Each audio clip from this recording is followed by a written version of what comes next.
A man told me to control my crazy friend, so I let her off the leash. My best friend is the kind of woman who makes strangers smile without trying, but she has a side most people never see. When we were 16, a guy at a party grabbed her without permission and she broke his nose with a cafeteria tray. In college, a professor made a comment about her body and she flipped his entire desk over in front of 30 students.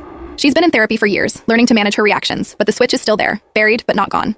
I've watched her dig her nails into her own palms to keep from exploding. She calls me her anchor. I call her my responsibility.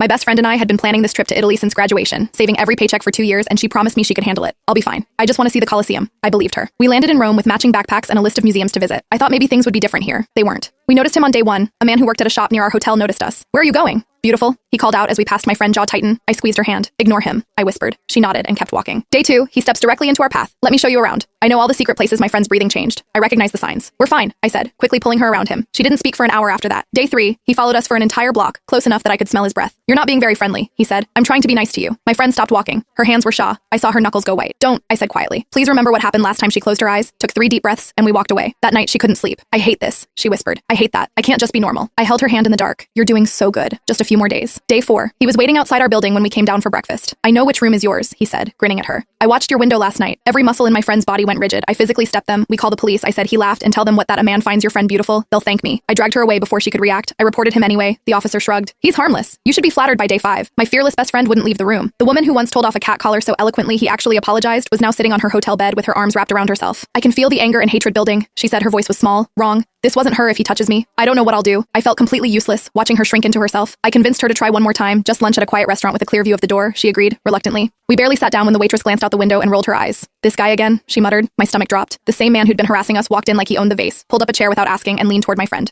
"You've been hiding from me." She pulled back. He grabbed her wrist. "Heart, don't be like that. You've been making me chase you all week. Now it's your turn to be nice." I watched my friend's face change, the color drain from her cheeks. Her free hand grips the edge of the table so hard her knuckles went white. She looked at me with desperate eyes. For 5 days I had been her anchor. For 5. I had told her to stay calm, breathe through it, don't give him the satisfaction. But looking at his hand wrapped around her wrist, looking at the fear and rage battling behind her eyes, something in me snapped first. Sometimes it's okay to let the anger go, I say. She blinked. When I reached over and grabbed her hand, let go, my friend didn't hesitate. She picked up her entire plate of pasta and sliced it into the guy's face. He stumbled backward, screaming. That's when a woman at the next table stood up. Then another woman by the bar stood. Then the waitress sat down her tray with a loud clatter. A grandmother with a cane shuffled closer. 5 women, all strangers to us, were now staring down this guy. The first woman said something sharp in Italian that the guy wiped marinara from his eyes and looked around wildly. "Oh, your crazy friend," he yelled at me. Instead, I handed my friend my plate of food to throw at him next. The grandmother spoke now louder. He tried this stand. One woman blocked him. He stepped left. Another woman blocked him. "What is this?" His voice cracked. Wine hit his chest. He stumbled backward. Bread flew from the left. Olive oil poured over his head from the right. I blew the pepper directly into his face. He was sputter, slipping, sneezing, surrounded by women who looked like they'd been waiting their entire lives for this exact moment. He caught himself on a chair, shaking, staring at all of us like he expected even more. He ran out, dripping marinara and oil, sneezing the whole way. The grandmother winked at us. My friend stood there, breathing hard, sauce on her shirt, tears streaming down her face, so she was smiling. "That felt good," she said to me. I squeezed her hand. "Let's go see the Colosseum," so we did.